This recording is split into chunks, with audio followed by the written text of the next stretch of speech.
Salutations frères et sœurs, toujours le frère Zvonko. Dans Kalatambale, par la manifestation de la grâce de l'Oba, nous allons nous rendre dans Méné, à la page 613, chapitre 3. Méné. Méné qui veut dire comparaître. Comparaître. Nous allons voir que ça prend tout son sens dans ce chapitre 3. Donc, le premier verset nous dit, je dis 2 points. Donc Méné parle. Écoutez, notables non initiés de la tribu de Tindi et princes non initiés de la maison de Tombouanébila. N'est-ce pas à vous de connaître la justice? N'est-ce pas à vous de connaître la justice? Point d'interrogation. Donc là, Méné interpelle les hauts dignitaires de Tombouanébila. Ces hauts dignitaires étaient donc des non-initiés. Mais nous allons voir que quand on dit hauts dignitaires, il y a la notion de dignité. Et que cette dignité, ils doivent en garder les dehors. Ils en ont les dehors, mais ils n'ont pas la réelle dignité spirituelle. Ce sont des non-initiés. Voilà, donc ça correspond, les notables, ça correspond à toutes sortes de catégories de la classe dirigeante. On pourra énumérer, mais ça peut être des magistrats, ça peut être donc des princes, comme ça a été cité, etc. N'est-ce pas à vous de connaître la justice? Voilà la question que Méné vient leur poser. N'est-ce pas à vous de connaître la justice? Et oui, les princes sont à la tête, au commandement. Les notables aussi exécutent ces commandements, sont des administrateurs de ces commandements. C'est eux qui veillent au bon ordre. C'est eux donc qui mettent en application la loi.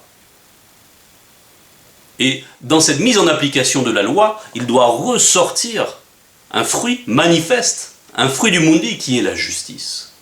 Qui est la justice. D'où la question de Méné, qui dit « N'est-ce pas à vous de connaître la justice ?»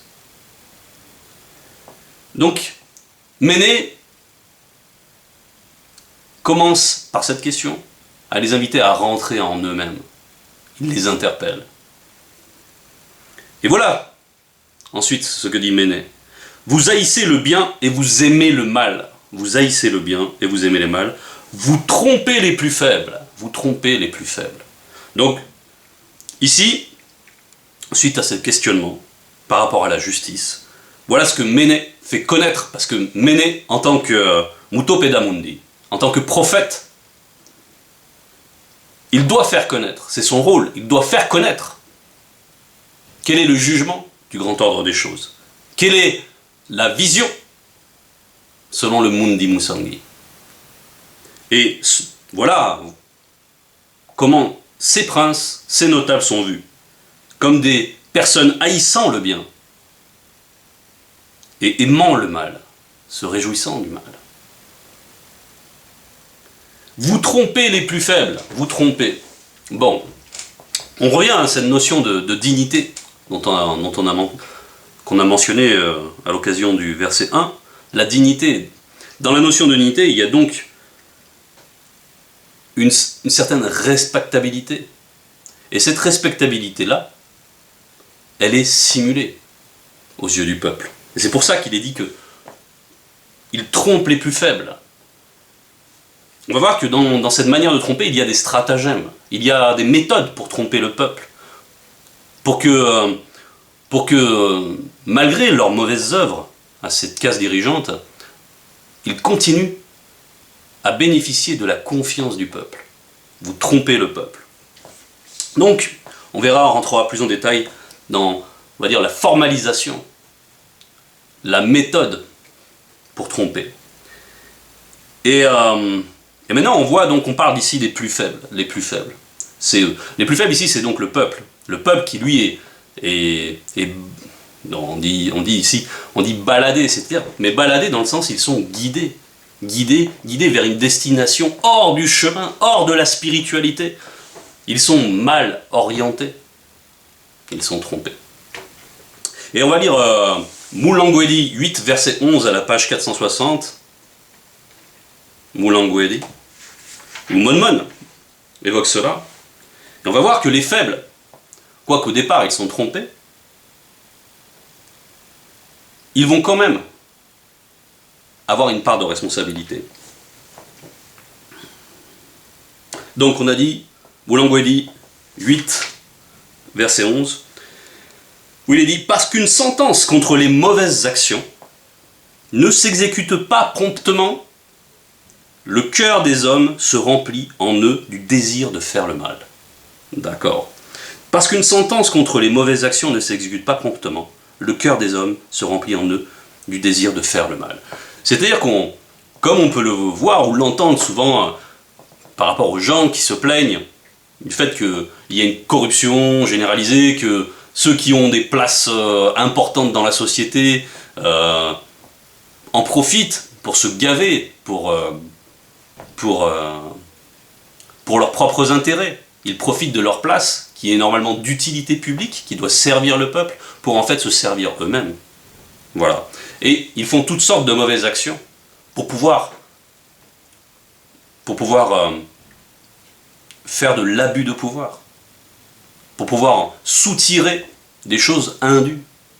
Voilà. Et ceci, le peuple le voit, et à force, l'individu, on va dire du peuple, pour la majorité, vont finir par se dire mais pourquoi moi je m'acharne à essayer d'avoir une vie droite? Pourquoi je m'acharne à essayer d'avoir une vie honnête?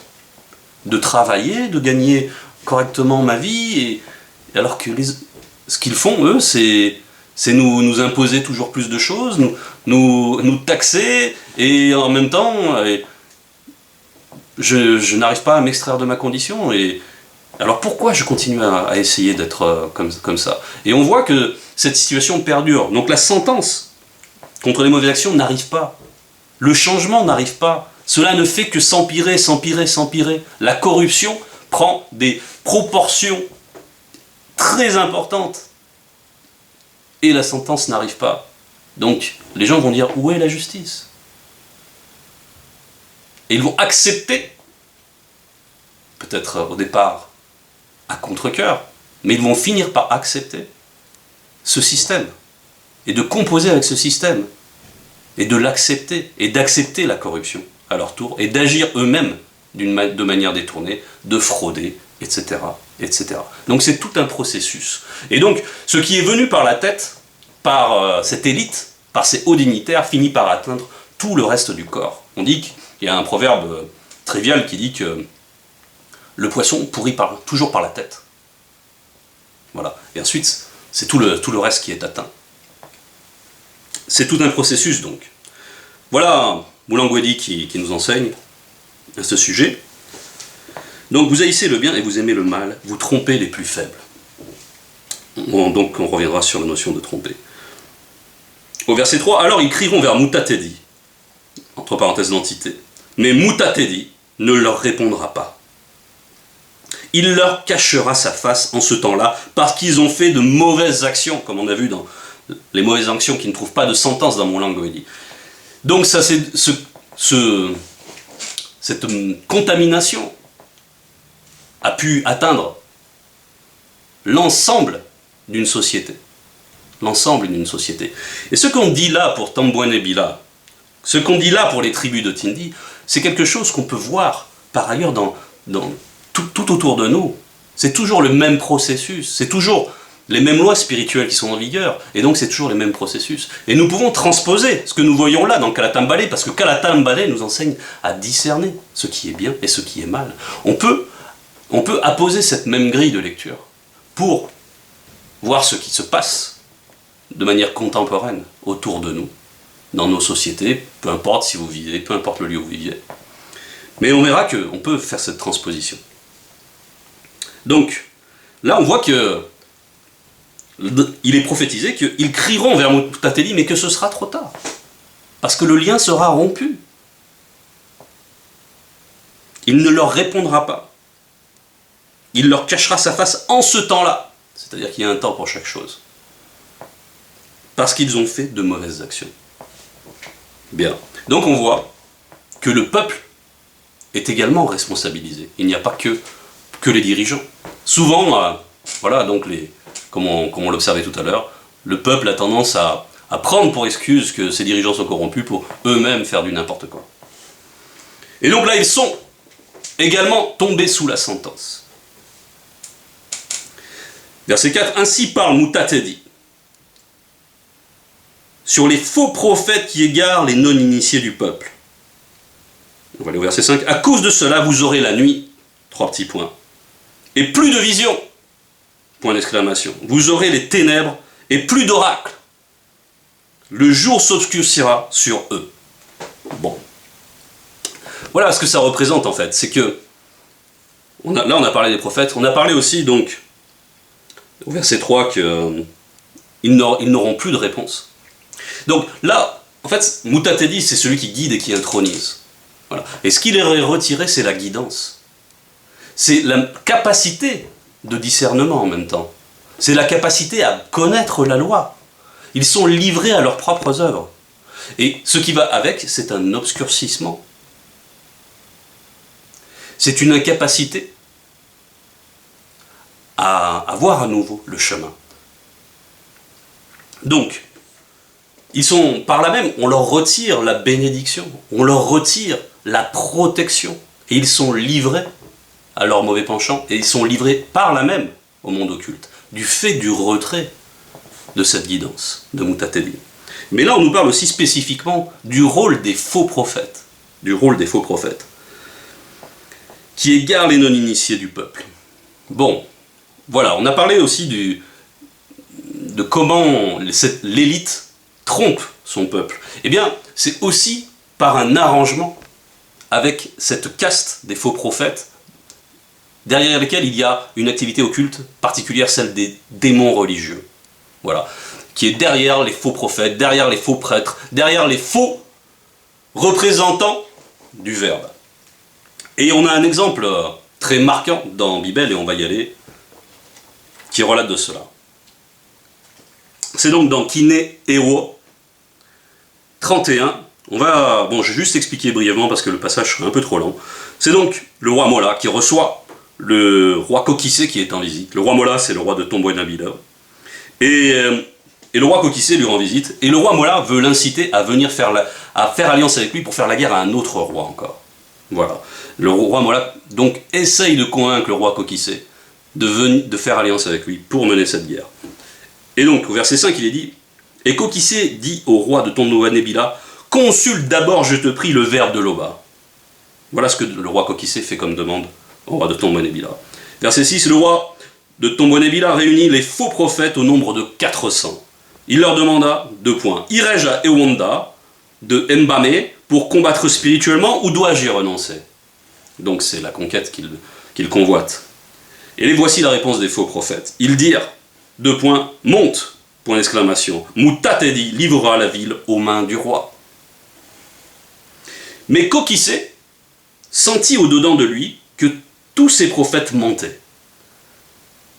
Quoi qu'il soit non initié, en tant que dirigeant, il avait encore un certain discernement. Et il dit, n'y a-t-il ici aucun autre prophète de Loba par qui nous pourrions le consulter? Et au verset 8, et c'est là ce qui nous intéresse par rapport à ce qu'on amène comme message, car ces faux prophètes avaient déjà été soudoyés par Mola. Ces faux prophètes, il y avait déjà eu une entente au préalable, dans le secret, avec le roi Mola. Ils ont été soudoyés, c'est-à-dire qu'ils ont accepté des traitements de faveur, ils ont accepté des présents, de l'argent, et pour rendre un témoignage qui n'a rien à voir, qui est déconnecté du spirituel. Donc, quand Mutatedi leur dit, à cause de cela vous aurez la nuit, et plus de vision, vous aurez les ténèbres, et plus d'oracles, le jour s'obscurcira sur eux. Donc, on voit par quel mécanisme, en fait, cette caste dirigeante arrive à se faire crédibiliser aux yeux du peuple, c'est par l'entremise des faux prophètes, des faux représentants de la loi spirituelle.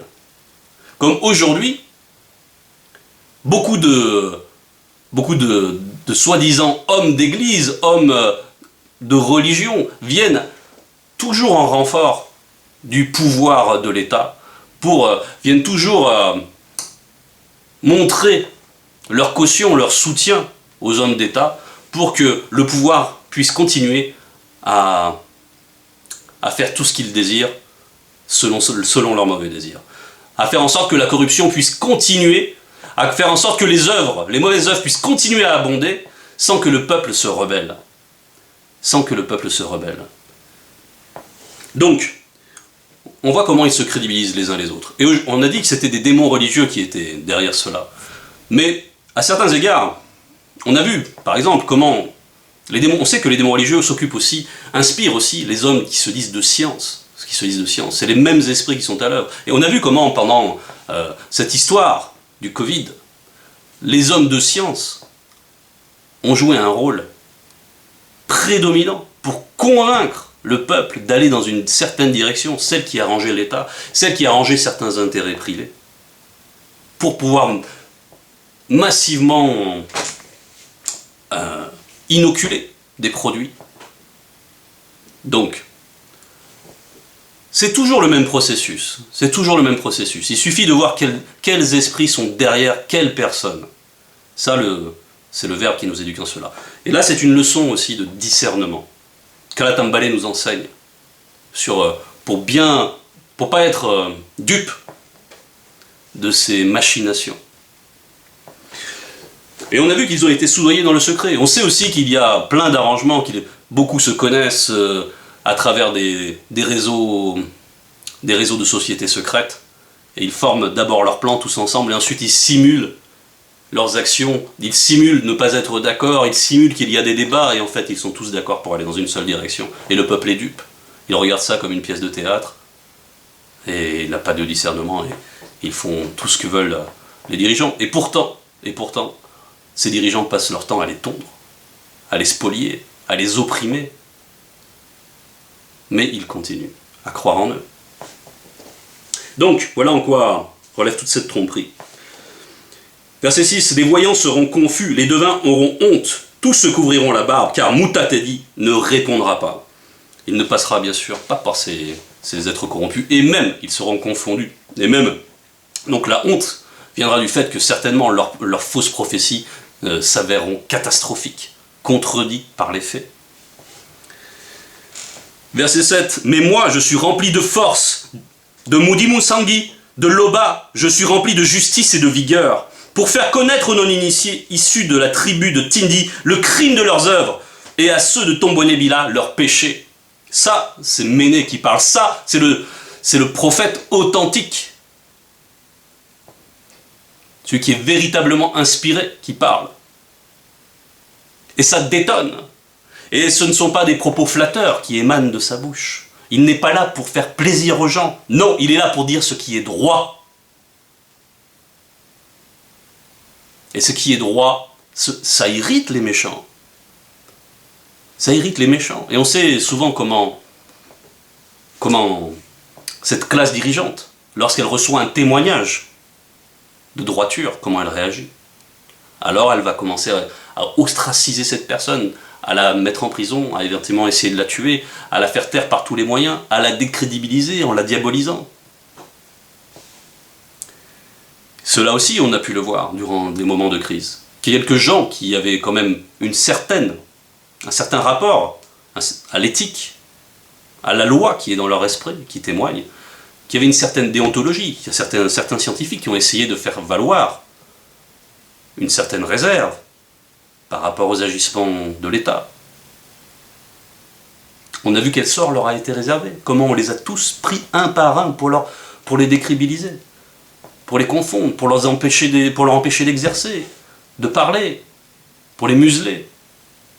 Voilà, le témoignage de la droiture, voilà ce qui se passe, quel est l'antagonisme avec ceux qui ont intérêt, de vils intérêts.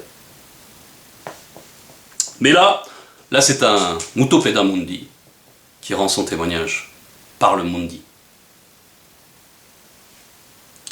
Écoutez donc ceci, notables non-initiés de la maison de Tindi et princes non-initiés de la maison de Tombonebila, vous qui avez en horreur la justice et qui pervertissez tout ce qui est droit, vous qui avez en horreur la justice. Au départ, on commence par faire savoir qu'ils ne l'aiment pas, mais c'est au-delà. Ils haïssent la justice. Et ils haïssent en même temps, bien sûr, tous ceux qui prétendent la représenter. Et d'ailleurs, ils n'y croient même plus. Ils ont tellement l'habitude de considérer les choses à travers leur regard plein de malice qu'ils ne peuvent plus concevoir. Ils ne se rappellent même plus de leur innocence. Ils sont tellement loin de cela.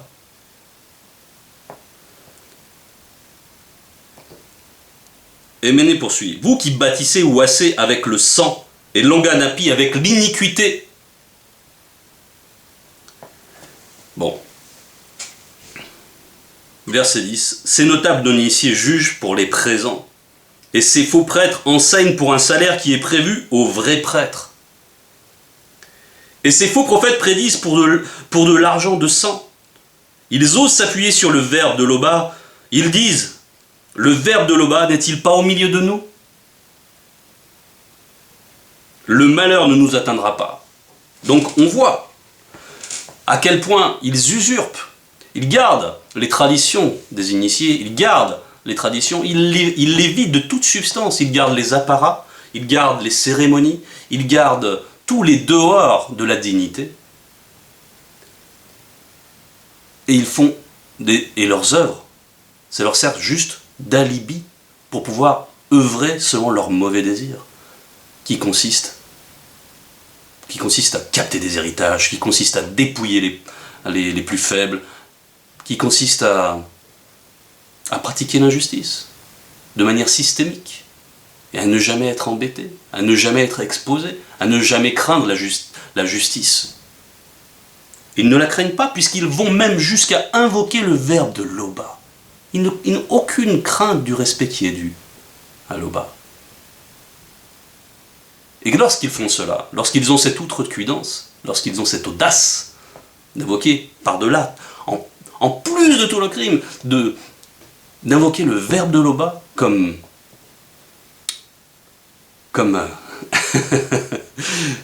légitimité, qu'est-ce qui va se produire? Quelle sera la fin de ces choses?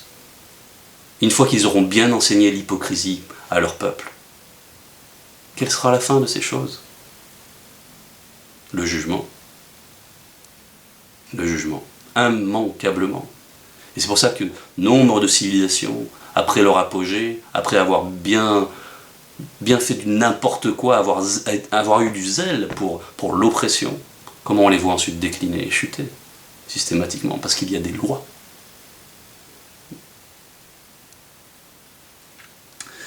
C'était le message. Honneur et gloire à Loba.